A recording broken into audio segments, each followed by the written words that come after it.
தென்மேற்கு ஆப்பிரிக்க நாடான நமீபியாவின் முதல் அதிபர் சாம் நுயோமா தனது 95வது வயதில் காலமானார். நமீபியாவின் நிறுவன தந்தை என்று அழைக்கப்படும் இவர் அந்நாட்டின் சுதந்திர போராட்ட வீரராவார். மக்களால் பெரிதும் கொண்டாடப்பட்ட சாம் நுயோமா நமீபியா சுதந்திரம் அடைந்ததும் 1990 அதிபராகி 2005ஆம் ஆண்டு வரை பதவி வகித்தார். வயது முதிர்வால் உடல்நிலை பாதிக்கப்பட்டு அவர் காலமான நிலையில் நமீபிய அதிபர் நங்கோலோ மம்பா இரங்கல் தெரிவித்துள்ளார்.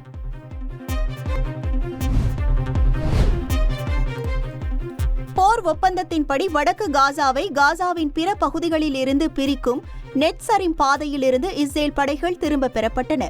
ராணுவ நிலைகள் அகற்றப்பட்டு போர் டாங்கிகள் அப்புறப்படுத்தப்பட்ட நிலையில் இனி அந்த வழியே பாலஸ்தீனியர்கள் காசாவின் இரு புறங்களுக்கும் செல்ல முடியும். இஸ்ரேல் படைகள் திரும்ப பெறப்பட்ட நிலையில் அப்பகுதியில் ஹமாஸ் வீரர்கள் பாதுகாப்பு பணியில் அமர்த்தப்பட்டுள்ளனர். செய்திகளை உடனுக்குடன் தெரிந்து கொள்ள உடனே சப்ஸ்கிரைப் பண்ணுங்க.